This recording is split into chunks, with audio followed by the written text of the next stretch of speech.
welcome back to this channel. If you are new to this, hit the subscription button and press the bell icon to get the latest updates. In this session, we will learn in detail about classes, objects, and methods. Holy Grail.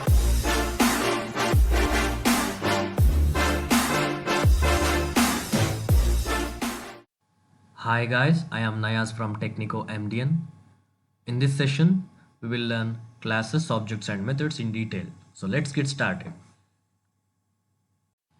Let me give a brief introduction to this session.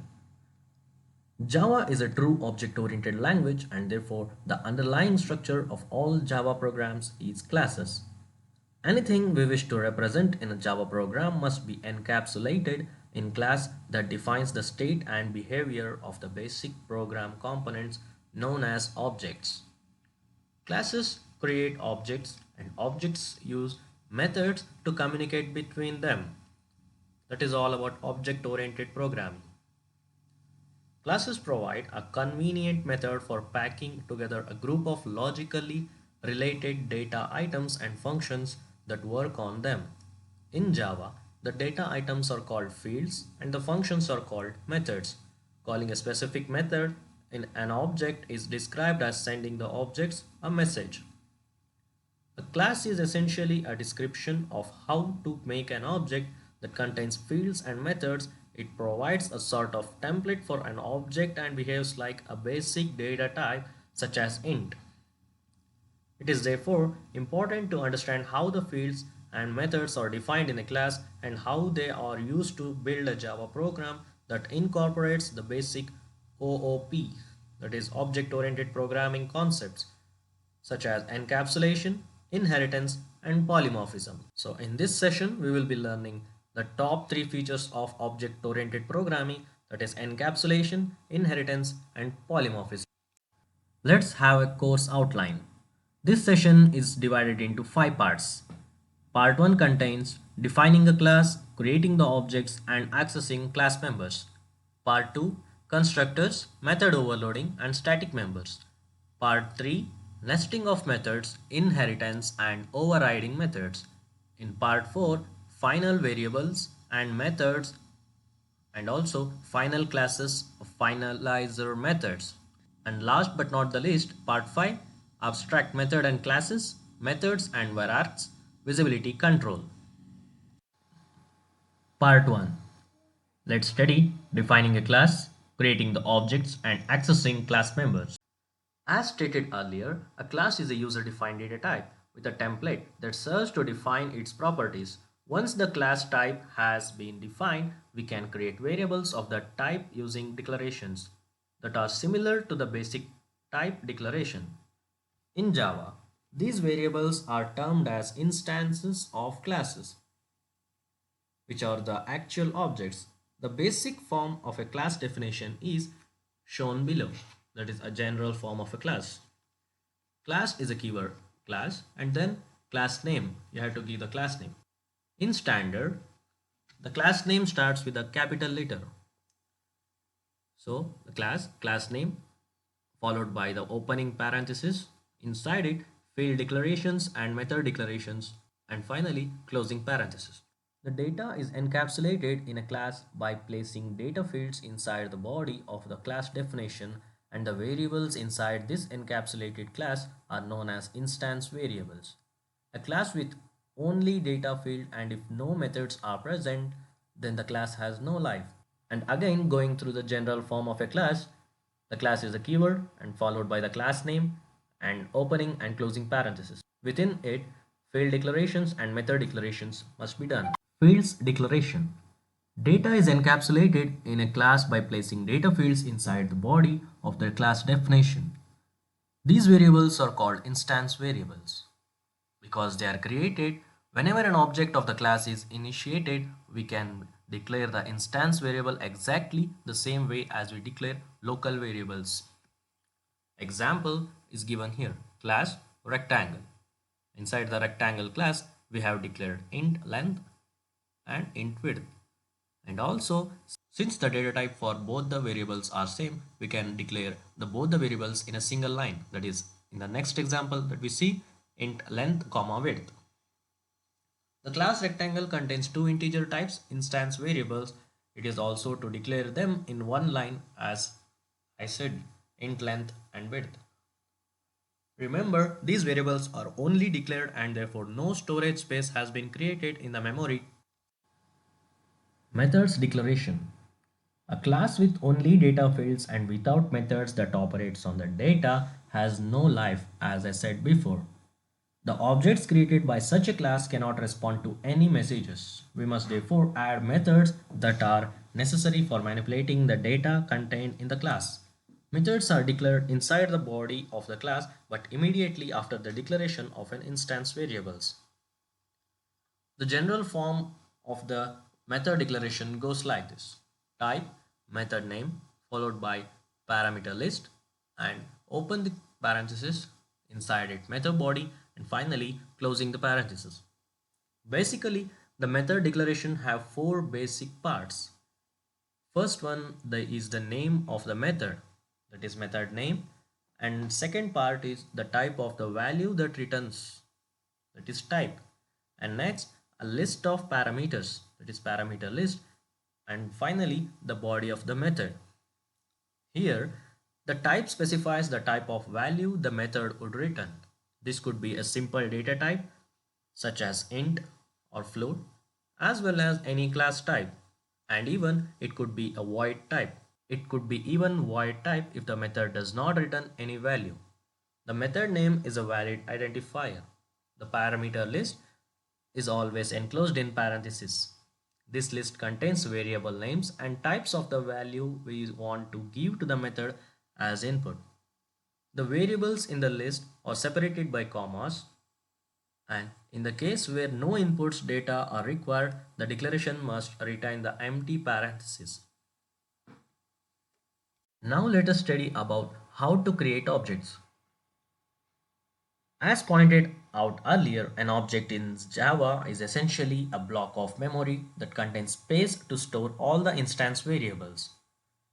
Creating an object is also referred to as instantiating an object. Objects in Java are created using the new operator. The new operator creates an object of the specified class and returns a reference to that object. And you can see in this example, rectangle is a class name and rect1 is the object that we have created of the type class rectangle. In short, rectangle is a class name and rect1 is the object. And next, rect1 equals new is a special keyword or an operator that says to create new object. That is, rect1 is a new object of rectangle class. The first statement declares a variable to hold the object reference and the second one actually assigns the object reference to the variable. The variable rect1 is now an object of the rectangle class.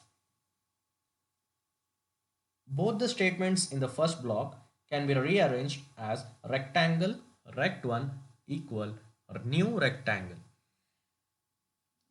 The method rectangle is the default constructor of the class.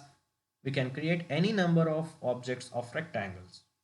Example, rectangle rect1 equals new rectangle, rectangle rect2 is equal to new rectangle. Similarly, rect1, rect2, rect3, we can go on creating n number of objects from the class rectangle.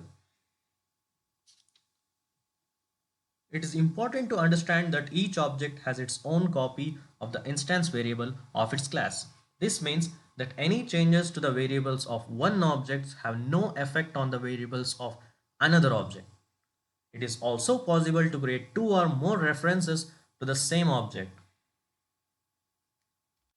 Now let us study about accessing class members.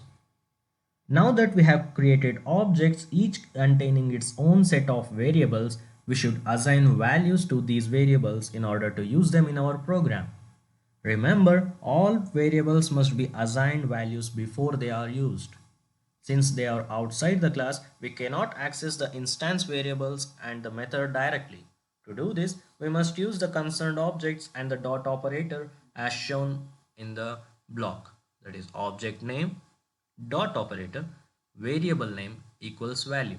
This is how we assign the values of the class objects outside the class. That is, first we will create the object as we discussed in the previous slide, and then with the help of that object we add one dot operator followed by the variable name. The variable must be present in the class and followed by equals, and we will assign the value. And for method name or for methods, similarly object name dot operator method name, and in parenthesis we will give the parameter list. Here object name is the name of the object, variable name is the name of the instance variable inside the object that we wish to access, and method name is a method that we wish to call, and parameter list is a common separated list of actual values that must match in type and number with the parameter list of the method name declared in the class. The instance variables of the rectangle class may be accessed and assigned values. Note that the two objects rect1 and rect2 that we have created in the previous slide store different values and return different answers. Let's go to the Eclipse IDE and create one simple program about whatever we have studied till now. Here is an example for whatever we have discussed so far, that is classes and objects. Here you can see a rectangle class is created, and inside it we have declared two variables, length and width, and we have two methods, that is with this specifies without any return type and this is with return type. Before going into this, let us come to the main class, that is class rectarea. This is known as the main class because it has this command line argument. The command line argument goes like this: public static void main string args. It means this is the public is a access specifier, static is a keyword that specifies the first priority for the Java compiler, or we can also know called as Java interpreter or even JRE or JVM. And this specifies no return type, that is void, and this is as similar as C program, that is main function, but here inside this we are passing some parameters, that is arguments of type string.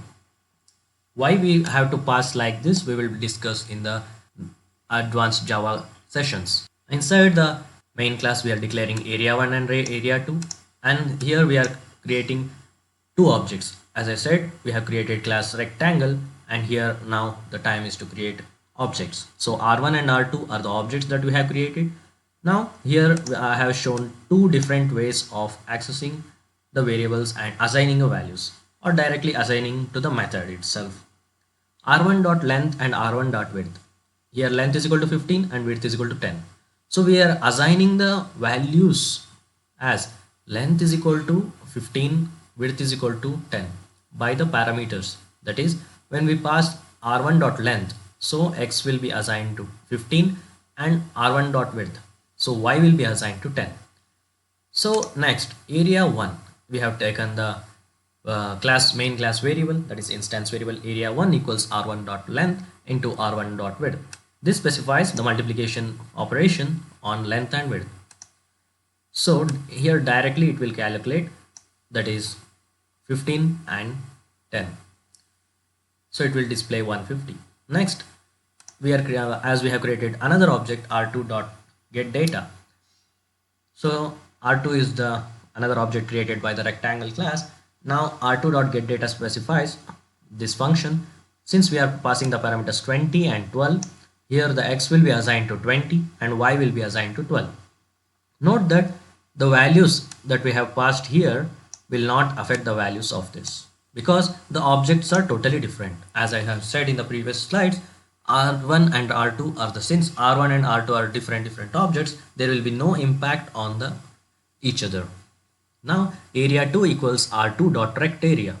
That is, area2 specifies this thing, we are assigning the value that is being returned by this function r2.rectArea.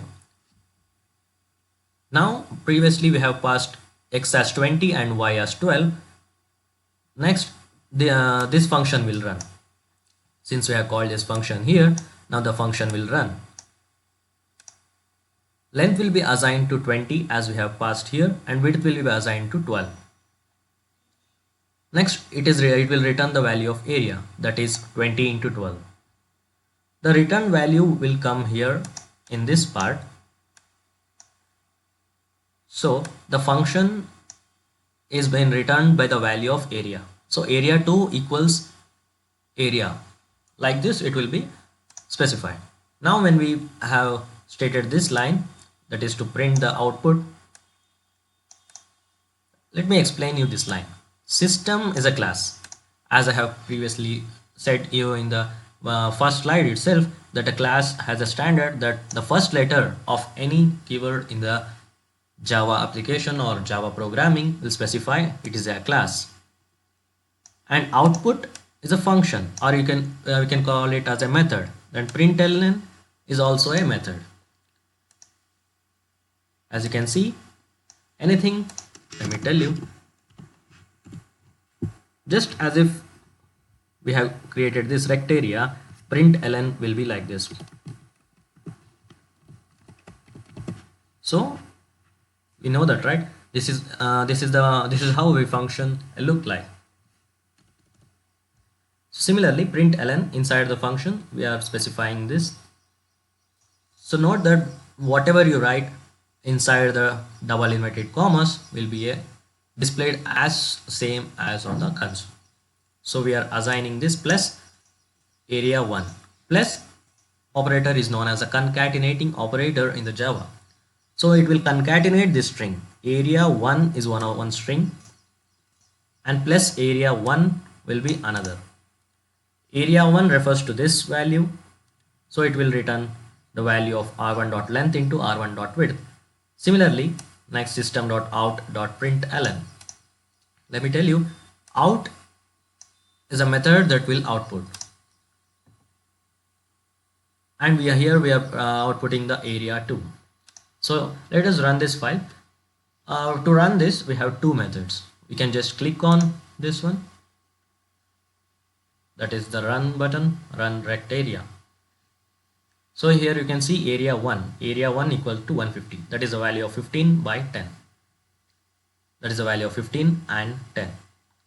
And next area 2, that is 240, that is 20 into. This program is totally a non-interactive since we are assigning the values directly here. In future, when we learn interactive programs, we will discuss how to take the input in directly in the console, or how to get the values from the keyboard. Hope you have got an idea how to use the classes and objects. So in the part 1, we have learned defining a class, creating the objects, and accessing the class members. Now let's move on to the part 2. Part 2. In this session, we will learn constructors, method overloading, and static members. Constructors. We know that all objects that are created must be given initial values. We have done this earlier using two approaches. That is, the first approach was by using dot operator to access the instance variables and then assigning values to them individually. It can be tedious approach to initialize all the variables of all the objects. The second approach was to take the help of a method like getData to initialize each object individually using statements like rect1.getData. In the parenthesis we gave some parameters. It would be simpler and more concise to initialize an object when it is first created. Java supports a special type of method called a constructor that enables an object to initialize itself when it is created. Constructor have the same name as the class itself. Secondly, they do not specify a return type, not even void. This is because they return the instance of the class itself. Let us consider our rectangle class again. We can now replace the getData method by a constructor method as shown in the next slide. So quickly we will go to the software that is Eclipse, and check out how it works. Now let us see an example on constructor. It is an application of constructor. Here is a program that will show how to use the default constructor, how to use parameterized constructor, and how to use a function within the class and with the constructors also. Let us start with the main function. That is the main class, rectarea2. This is the class name and this is the command line argument. Inside this, we are creating two objects. Since we have created the constructor as a class, as similar as the last session, that we are creating C1 as the object, and int area is the we are creating C1 as an object, and we are declaring one variable, that is area1, and assigning to C1 dot area of rectangle. So this is the function that has been called here. You may wonder, where is the constructor?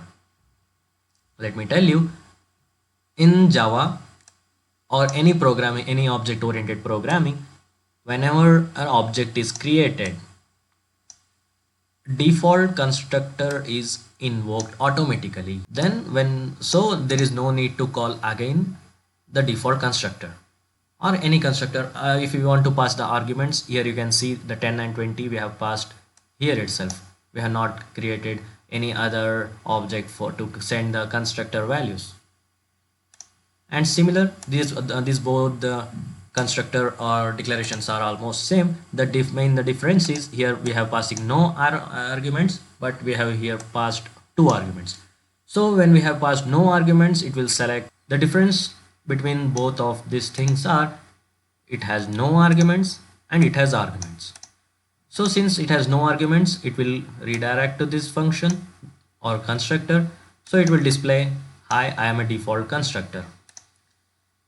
And since we have passed the arguments here, it will go to here and x will be assigned to 10, y will be assigned to 20.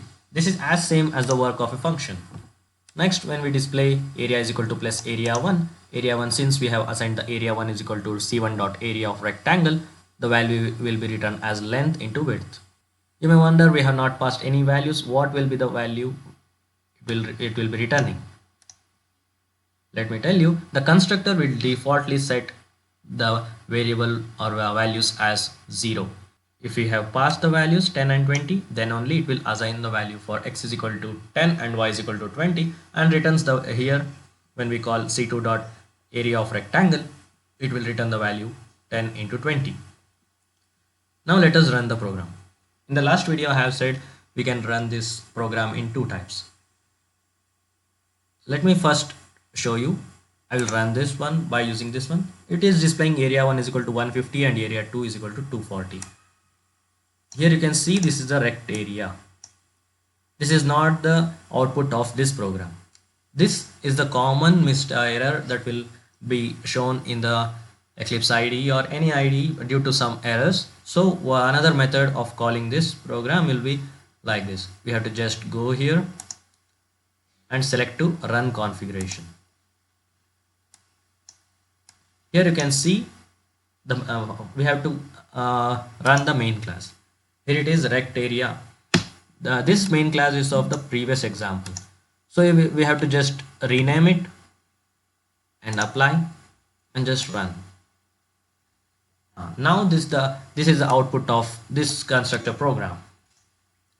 As I said, when the constructor is called, but that is by whenever the object is created, the constructor is defaultly invoked. So this line is displayed here, as you can see. And as I said, area is equal to 0. That is, since we have not passed any values, the constructor will assign x and y value as zeros. And the next, the constructor, we have passed the values as 10 and 20, so it is returned as 200. Here you can see, hi, I am a parameterized constructor. It has displayed here, and the area returned by here is printed here, that is 200. Hope you have got the idea how the parameterized constructor and how the default constructor works, and how to create constructors and how they work.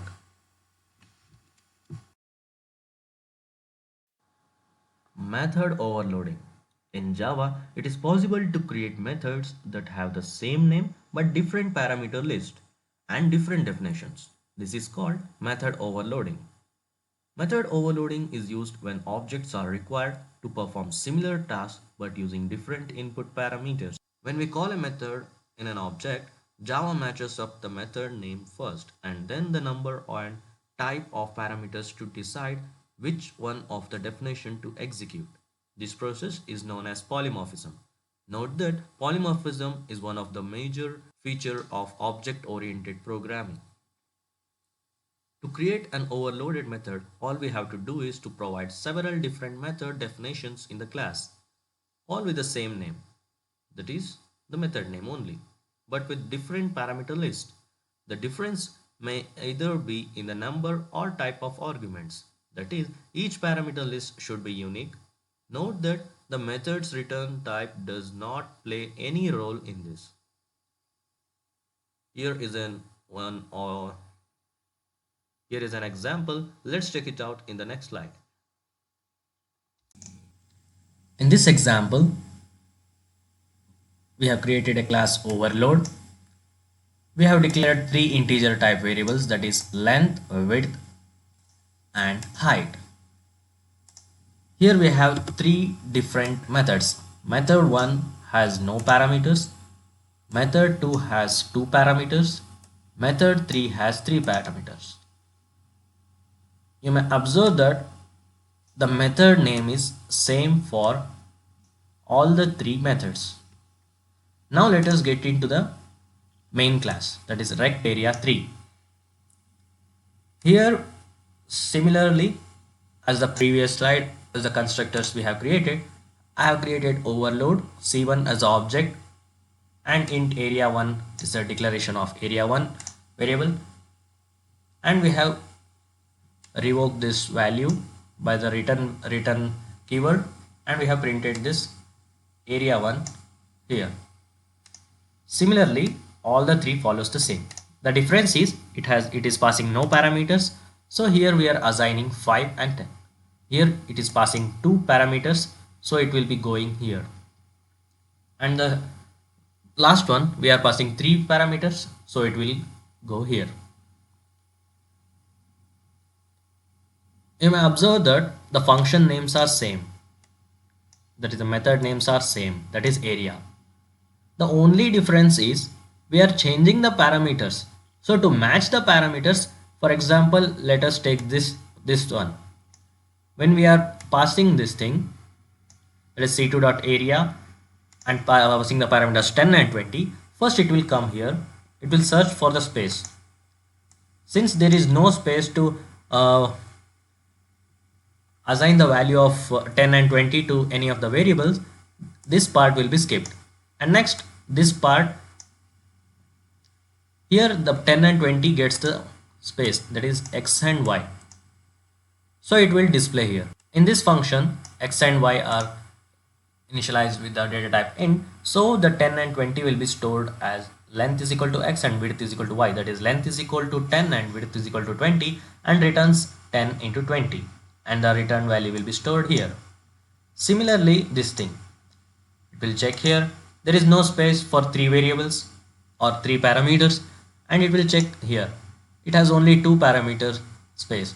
So next it will come here, so it will get the 3 variable space. So x will be assigned to 5, y will be assigned to 20, and z will be assigned to 12, and length will be assigned to x, width y, height z, and returns the value of product of all the three and returns the value. Now let us quickly run and check the answer. Here you can see area 1 is equal to 50, that is we have passed no parameters, and we have assigned here 5 and 10. 5 cross 10 is equal to 50. Similarly 10 20, that is 200. 5 20 12, that is 1200. Hope you have got the idea how the method overloading works. The method name will be same, area, but the difference is parameters. We are passing different parameters, so this is known as method overloading. Now let us discuss static members. We have seen that a class basically contains two sections. One declares variable and the other declares methods. These variables and methods are called instance variables and instance methods. This is because every time the class is instantiated, a new copy of each of them is created. They are accessed using the objects, that is with the help of dot operator. Now let us assume that we want to define a member that is common to all the objects and accessed without using a particular object. That is, the member belongs to the class as a whole rather than the objects created from the class. Such members can be defined as shown here, that is static int count. The variable is prefixed by the keyword static and data type is int and the variable declared is count. Similarly, static int max float a comma float b, that is a method which has a return type that is int, followed by a next one is static void get data. Here void refers to no return type. So this is also a method. The members that are declared static as shown here are called static members. Since these members are associated with the class itself rather than being individual objects, the static variables and the static methods are often referred to as class variables and class methods in order to distinguish them from their counterparts, instance variables and instance methods. Static variables are used when we want to have a variable common to all instances of a class. One of the most common example is to have a variable that could keep a count of how many objects of a class have been created. Remember, Java creates only one copy for a static variable, which can be used even if the class is never actually instantiated. Like static variables, static methods can be called without using the object. They are also available for use by other classes. Methods that are of generally utility but do not directly affect an instance of the class are usually declared as a class method. Java class libraries contain a large number of classes methods. For example, math, it is a class that has been stored in the Java library that defines many static methods to perform math operations that can be used in any program, such as float x is equal to math.sqrt of 25. Here float x defines float is a data type and x is a variable that of float and followed by equal sign. Math is a static library, that is a Java library function that defines static method, that is math.sqrt. It is a function followed by in parenthesis 25. So it gives the result 5. Now quickly let us go to the software, that is Eclipse, and check out how a program should be written by using static. Now let us see an example for defining and using a static members. As we have discussed, static variables and static methods. This is how a static variables are declared. Static keyword followed by data type, length and width are the variables. Similarly, we have created two static methods, that is static float multiply and static float divide. Note that this is just a return type that we are returning. It has two parameters, that is x and y. It is also having two parameters x and y. This is just a simple program. Here you can see the class math operations is there, and here the main class is math applications. Now let us quickly go into this. Here we are declaring a main class instance variable, that is float a. We are directly assigning it to the class variable, that is by the help of class name dot static block, that is multiply. Here you can see the method, static method multiply, and within this we are passing the parameters 4, 5. Here you can see the length will be assigned to 4 and width will be assigned to 5. Now it will return the value length into width, that is 4 into 5 will be returned as 20. And similarly, next we are creating declaring another variable, that is b, and here we are just dividing the function, dividing the variables, that is we are calling the divide method, static method. Here we are not assigning any value to the first variable, that is x. We are just giving a comma 2. Here a refers to the value of this one. The value of a is 20, as you can just go through here. The float b will be assigned as divide of a comma 2. So length a will be assigned to 20 and width will be assigned to 2. So here the return value will be 20 by 2, as you can see here. Similarly, here we are not passing any parameters. We are just passing a comma b. That is, a will be stored as 20 and b will be stored as 10. So when we call this function, it will revoke here and the answer will be 20 into 10, that will be 200. Similarly, the method divide, 200 by 10 will be 2. Let us quickly run and check this program. Here you can see a value is 20, b value is 10, c value is 200, c is 2, as we have printed here. So this is how a static variable and static methods work. Note that static variables can only be assessed in this. If we just remove this thing, if we remove the static keyword, it will throw an error. That is, cannot make static reference to the non-static fields. So we have to put the static keyword here. Hope you have got the idea how to use the static keyword. Let us once again run this. You can see the output. So in part 2, we have learned constructors, method overloading and static members. Now let us move on to the next part. Part 3. Nesting of methods, inheritance and method overloading. Nesting of methods. We have discussed earlier that a method of a class can be called only by an object of that class or class itself in the case of static methods using the dot operator. However, there is an exception to this. A method can be called by using only its name by another method of the same class. I repeat, a method can be called by using only its name by another method of the same class. This is known as nesting of methods. Note that a method can call any number of methods. It is possible for a called method to call another method. That is, method 1 may call method 2, which in turn may call method 3.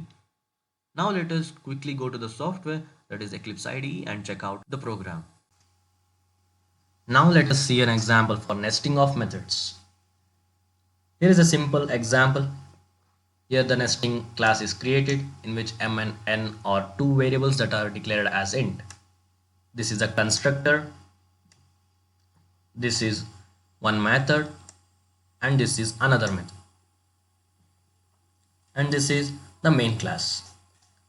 Inside the main class, as we have declared nesting as the class, so here the object of the nesting class is created as nest1 is equal to new nesting of 10 comma 20. Since this is the parameterized constructor, 10 and 20 are passed along with the nesting. So x and y will be assigned as 10 and 20, that is m is equal to 10 and n is equal to 20. After this, here we have just called nest1.display, but we have not called this function. So this is the fact of this nesting of method. This is the technique of this nesting of method. That is, m and n are sent as parameters with the constructor. M is equal to 10 and n is equal to 20 will be assigned. So after this part will be executed. If m is greater than or equal to n, since 10 is not greater than or equal to 20, it will go to the else part and return 20. So the returned value is accessed here, you can see. So let me come back from the beginning. Nest1.display will be called here. So this function will get activated. In this, int large is the user defined variable that is declared as int, that is large. So this is assigned with the function largest. Here you can see the function is here. We are calling this function we are calling the largest method inside the display. So this method is completely nested within this function or method. So when this function is called, this method will be run and it returns the value according to the input. So this will display largest of two numbers is 20, and again it will display largest of m, that is 10, and n, that is 20, number is 20. I have used this thing to show that we can use this type of operator, that is concatenating from left and right. So this helps us to get the input variable input values between the lines. And this is just a blank statement, that is blank space to get a new line. Similarly, nesting 2, the same thing is processed, but the values are changed. Here it will return this thing and here it will return m, that is 100 is greater, so it will return m. Here 20 is greater, so it will return 20 n.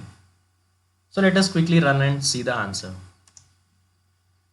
Here you can see largest of two numbers is 20, that is this line. And here you can see the largest of 10 and 20, that is we have given here 10 and 20. So this line m is 20, m is 10, 10, n is 20, 20, and then largest is 20. Similarly, next one, largest of two numbers is 100, that is 150. Largest of 150 numbers is 100. So this is how a nesting of methods works. Hope you have got an idea how to use the nesting of methods. Inheritance, extending a class. Reusability is yet another aspect of object-oriented programming paradigm. It is always nice if we could reuse something that already exists rather than creating the same all over again. Java supports this concept. Java classes can be reused in several ways.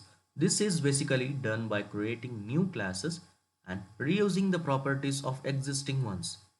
The mechanism of deriving a new class from an old one is called inheritance.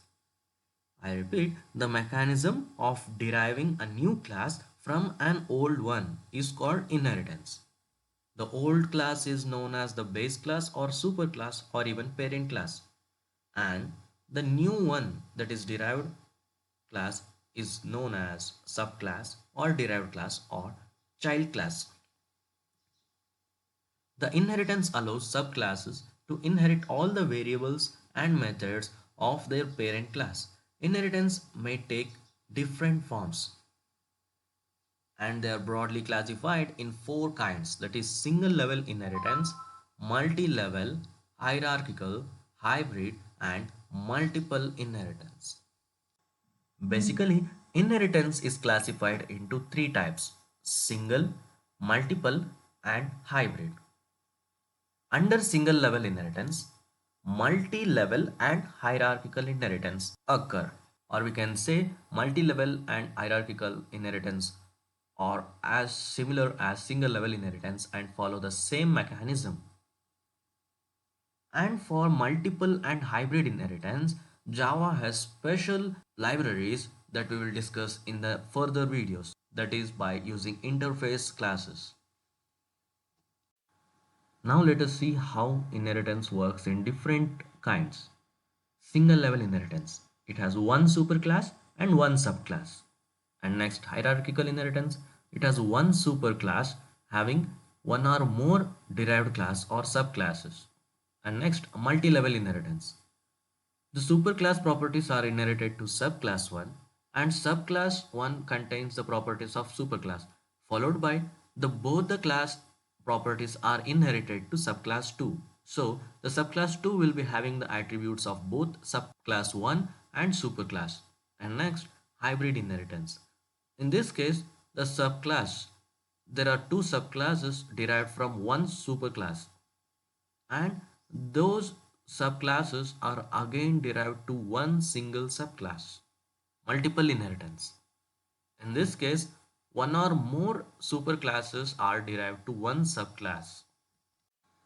Before proceeding, Well, let us study how to define a subclass. A subclass is defined as shown in the snippet, that is class, subclass name, extends. Here the extend keyword is used, that is stored in the Java library that extends the properties from superclass, followed by in the parenthesis variable declaration and method declaration. The keyword extends signifies that the properties of the superclass are extended to the subclass. The subclass will now contain its own variables and methods as well as those of all the superclass attributes and entities. This kind of situation occurs when we want to add some more properties to an existing class without actually modifying or rewriting the code. Now let us go and see in the software all three types. Now let us see an example for single level inheritance. Now let us see an example for single level inheritance. Here you can see the classroom. It is a one class, and class bedroom is another class. Here you can see the extends keyword has been used. We have used this extends keyword to get all the properties that are inside this to be available here. That is, when we use the extends keyword along with the class name specified, all the properties of this class. You can also think that the entire class is inside this class. So here you can see the int area is one function and here int volume is another function. This is a constructor and this is also a constructor.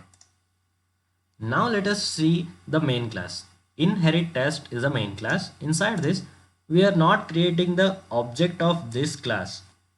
We are creating the object of this class. Note that since the entire properties and attributes of this class are inside this class, so we need not create the object of this class, that is room. So we have to create the object of the class bedroom.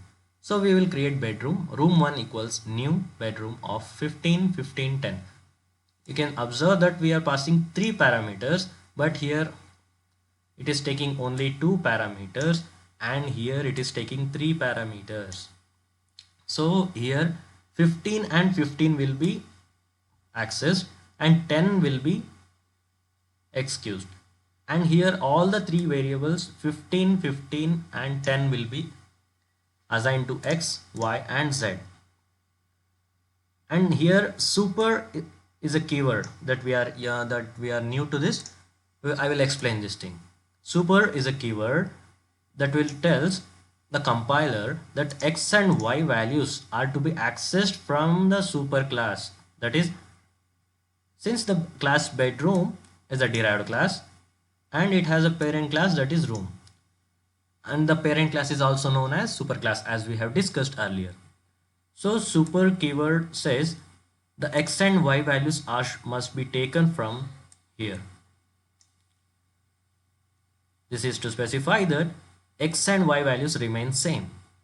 And next, height is assigned to z value, that is 10. And next, these all variables x, y and z are available here. So x is assigned to length as we can see here, and breadth is assigned to y, and height is assigned to z, and it will return the volume, that is written length into breadth into height. That we can see here. Area 1 is assigned to room1 dot area, that is this one. So it is returning the value of length and breadth, so it will be stored in area 1. And next, volume 1. Volume 1 is assigned the value room1 dot volume, that is this function. Next we are displaying area 1 and volume 1. Now let us quickly run and check the answer.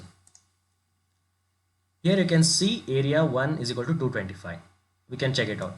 15 and 15 are passed to this constructor and also returned also accessed by the class bedroom and room. So in this function, area is returning the length and breadth value, that is 15 and 15. 15 into 15 is 225. Similarly, next we are passing volume 1 equals room 1 dot volume. So here it will be called to this function. Since all the values are pre-assigned by 15, 15, 10, the height value will be 10. So 15, 15 is 225, and again we are multiplying with height, that is 10. So it will result to 2250.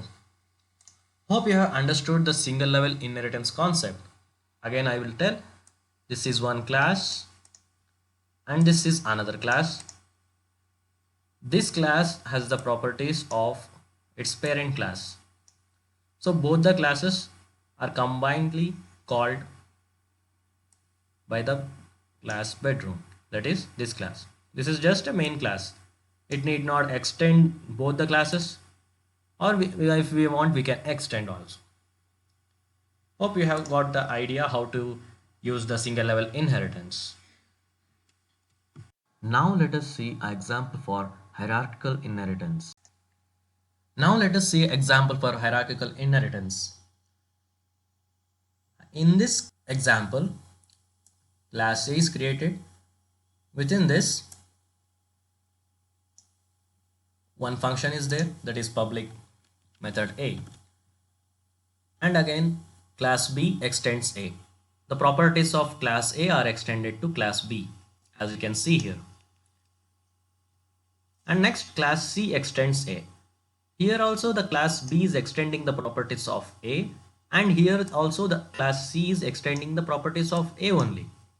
And also class D, similarly class D is also extending the properties of A, that is class A. So let us see how it works. This is the main function. Inside the main class, that is inherit test2, public static void main B, this is the class name, object1 equals new B. Similarly, we have created all the three objects for these three classes, that is class B, class C and class D. We have created separate objects, that is object1, object2, object3. Now all classes can access the method of class A.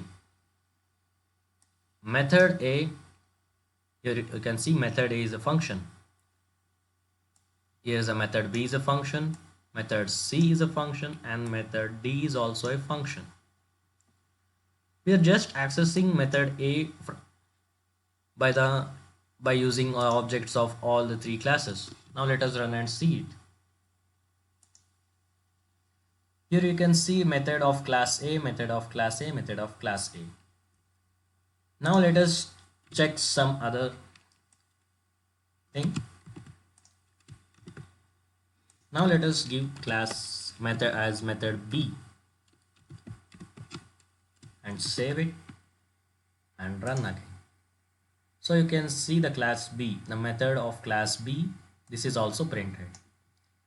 Similarly, we can do the same thing for the next class.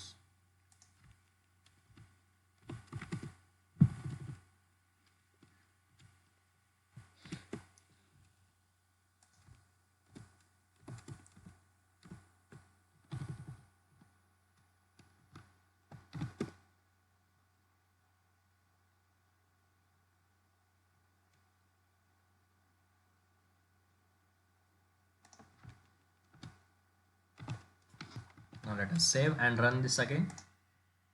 And here you can see method of class A, method of class B, method of class A, method of class C. That is method, this class is inherited to this one. You can see by these two lines.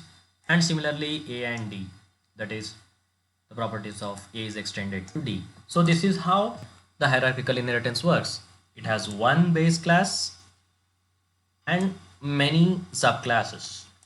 Hope you have got the idea how the hierarchical inheritance works. Now let's see how multi-level inheritance works. Now let us see a simple example for multi-level inheritance. As same as the previous hierarchical inheritance, we have just used the same logic. Here class multi is the first superclass, or we can call as parent class. Its properties are inherited to the class inter, that is intermediate class. We can call it as intermediate class. It is extending the all the properties of multi. So the method A is inherited to this, that is inter.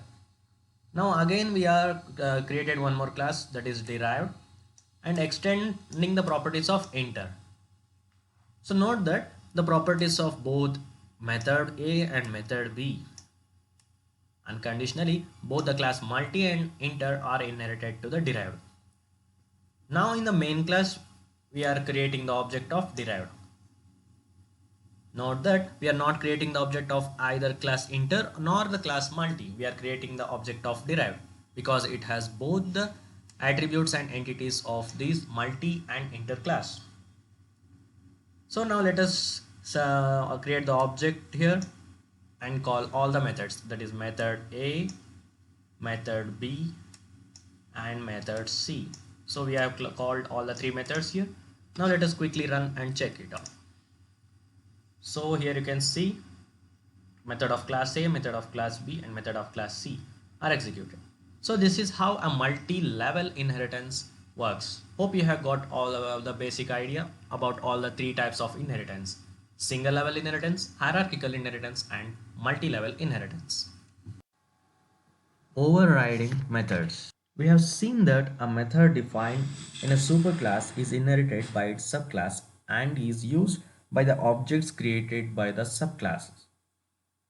Method inheritance enables us to define and use methods repeatedly in subclasses without having to define the method again and again in subclass.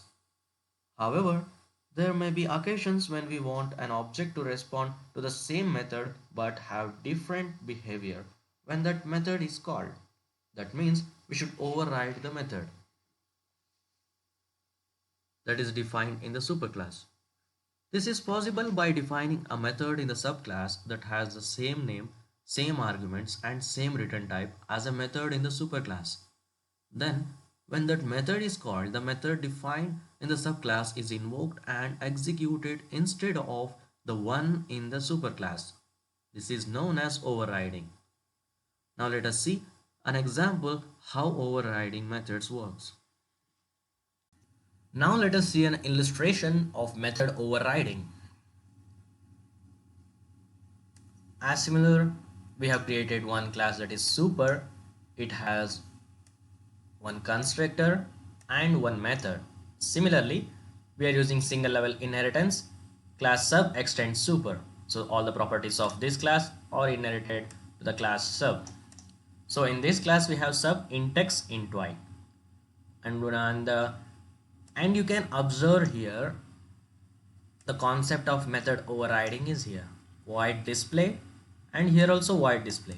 Now the question is, in the main function we have created the object of sub, that is s1, and we have called the constructor 100 comma 200, and also we have called the display function.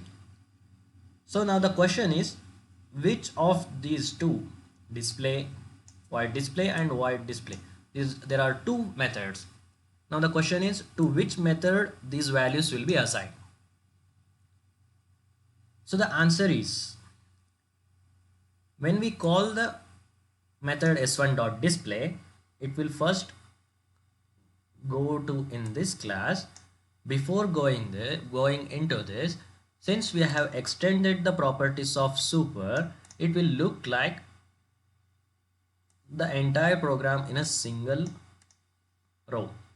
So it will come from here, super intex. Intex refer to the x value, that is 100. So 100 will be assigned to the x. So here one more keyword is been introduced, this x. Here you can observe int x is also declared in the superclass, and also the int x is available or declared in the constructor also.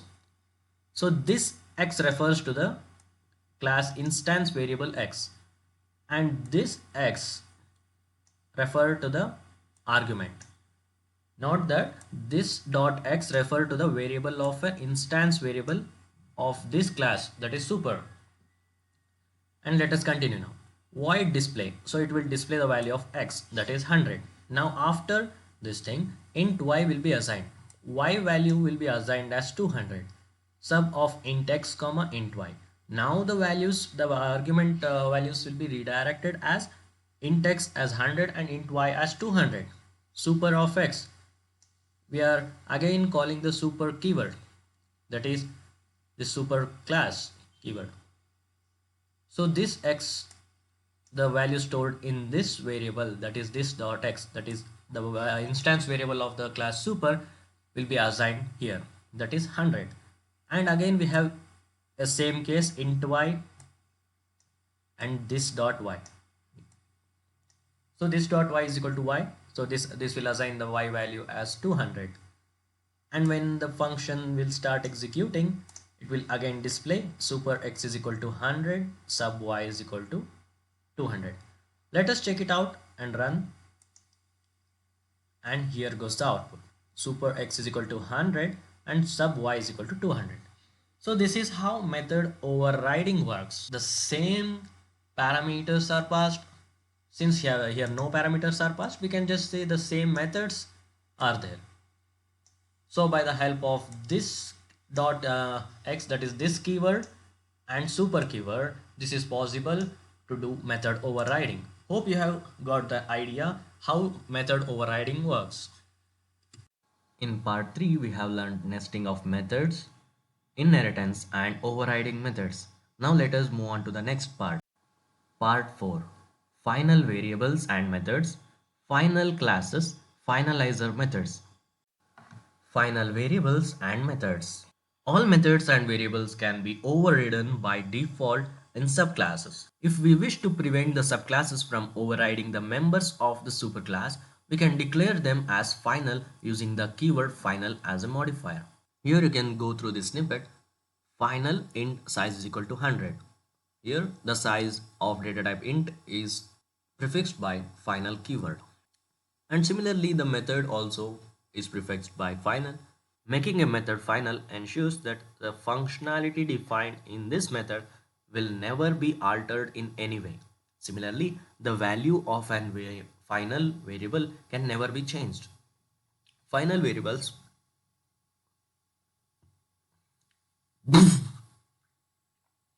Final variables behave like class variables and they do not take any space on individual objects of the class. Final classes. Sometimes we may like to prevent a class being further subclassed for security reasons. A class that cannot be subclassed is called a final class. This is achieved in Java using the keyword final as shown here. Final, class, class A, followed by parenthesis. And next, final class B extends some class X, followed by parenthesis. Note that any attempt to inherit these classes will cause an error, and the compiler will not allow it. Declaring a class final prevents any unwanted extensions to the class. It also allows the compiler to perform some optimizations when a method of a final class is invoked. Finalizer methods. We have seen that a constructor method is used to initialize an object when it is declared. This process is known as initialization. Similarly, Java supports a concept called finalization, opposite to initialization. We know that Java runtime is an automatic garbage collecting system. It automatically freezes up the memory resources used by the objects. But objects may hold other non-object resources such as file description or Windows system fonts. The garbage collector cannot free these resources. So in order to free these resources, we must use a finalizer method. This is as similar to destructor in C++. The finalizer method is simply finalize and parenthesis. It is a simple syntax and can be added to any class. Java calls that method whenever it is about to reclaim the space for the object. The finalize method should explicitly define the task to be performed. So in this part, we have learned final variables and methods, final classes, and finalizer methods. Now let us move on to the last part of this session. Part 5. Abstract method and classes, methods and var args, and visibility control. Abstract methods and classes. We have seen that by making a method final, we ensure that the method is not redefined in a subclass. That is, the method can never be subclassed. Java allows us to do something that is exactly opposite to this. That is, we can indicate that a method must always be redefined in a subclass, thus making overriding compulsory. This is done using the modifier using that is keyword abstract in the method definition itself. Here in this snippet, you can see that a class is defined with the keyword abstract, that is abstract class shape, followed by, in this first we will declare all the methods, and in the derived or subclasses we will define these classes. Let me tell you the difference between declaration and definition is, here goes like this: abstract void draw parenthesis followed by a semicolon. This is declaration. That is, we are declaring a function, that is a method. We are declaring a method. And what is definition of the method? That is, as the rule of the abstract class, in the subclass, that is derived class, we will use just like void draw parenthesis followed by flower brackets. That is declaration.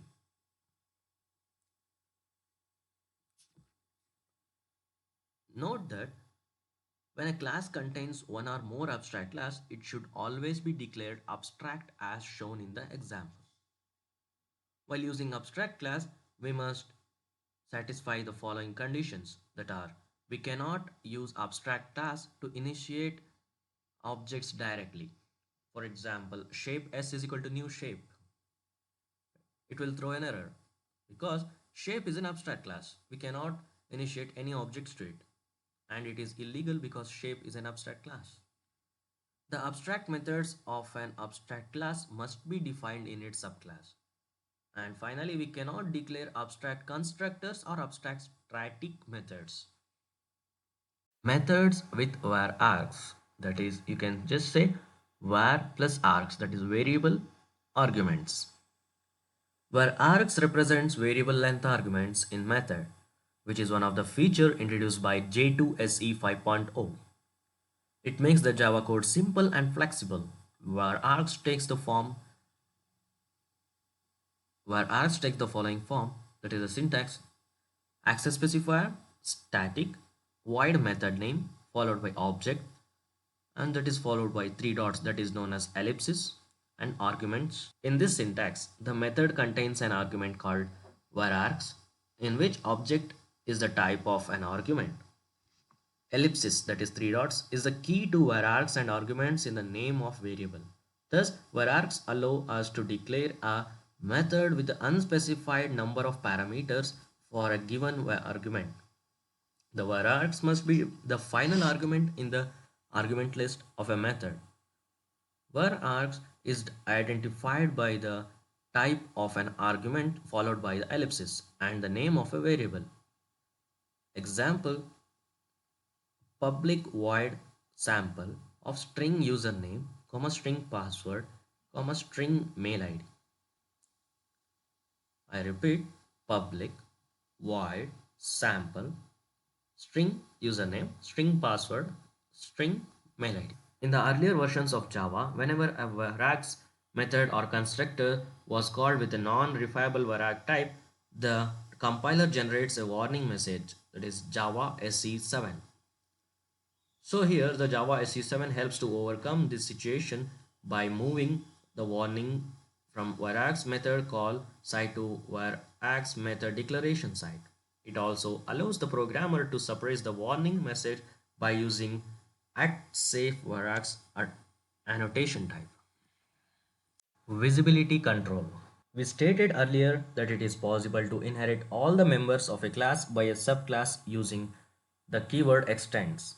We have also seen that the variables and methods of a class are visible everywhere in the program. However, it may be necessary in some situation to restrict the access of certain variables and methods from outside the class. For example, we may not like the objects of a class directly, alter the value of a variable, or access a method. We can achieve this in Java by applying visibility modifiers to the instance variables and methods. The visibility modifiers are also known as access modifiers or access specifiers even. Java provides three types of visibility modifiers, that is public, private and protected. They provide different level of protections as described. Public access. Any variables or methods is visible to the entire class in which it is defined. And next, friendly access. In many of our previous examples, we have not used public modifier and they are they were still accessible in other classes in the program. When no access specifier is specified, the members default to a limited version of public accessibility known as friendly level of access. Next, protected access. The visibility level of a protected field lies in between the public access and friendly access. That is, the protected modifier makes the field visible not only to the class but also to the subclasses that is derived from the main class. Note that in the same package but also the subclasses in other package. And also note that non-subclasses in other packages cannot access the protected members. Private access. Private field enjoys the highest degree of protection.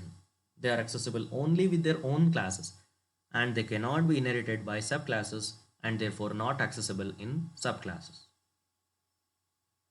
Private protected access. A field can be declared with two keyword private and protected together like private protected int variable name. This gives a visibility level in between the protected access and private access. This modifier makes the field visible in all subclasses regardless of what package they are in. Remember, these fields are not accessible by other classes in the same package. This table summarizes the visibility provided by various access modifiers. In same class, access location is same class and access modifiers are public, protected, friendly, private. So all these access modifiers can be used in the same location, that is same class. Next, subclass in same package. The subclass can access the public, protected, friendly but not private. That is, a private class attributes cannot be inherited to the subclass of the same package. Next, other classes in same package. Other classes can access the public access modified class, protected and friendly but not private. Next, subclasses in other package. The subclasses in other package can access the public class, protected class but not friendly and private class. Finally, non-subclasses in other package. They have only access to the public class. They have no access to the protected, friendly, nor private. Note that use public if the field is to be visible everywhere. Use protected if the field is to be visible everywhere in the current package and also subclasses in other packages.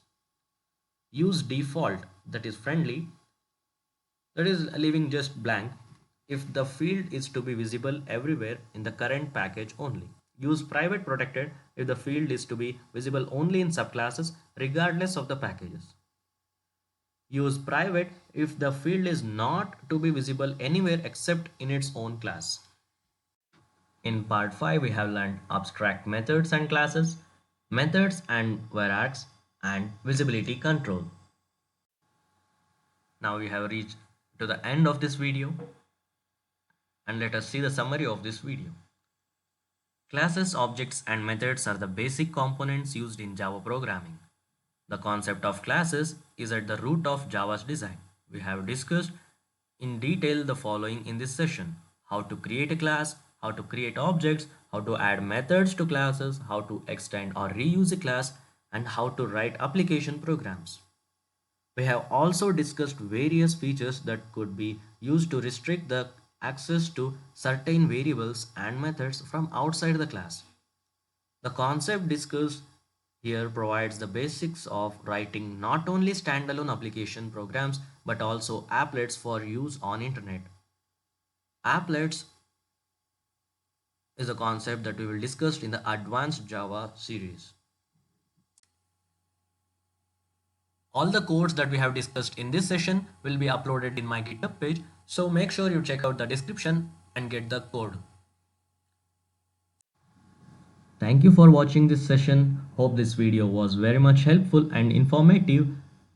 If you have not yet subscribed this channel, do subscribe and share this video. Stay connected with us and thank you. Meet you all in the next video.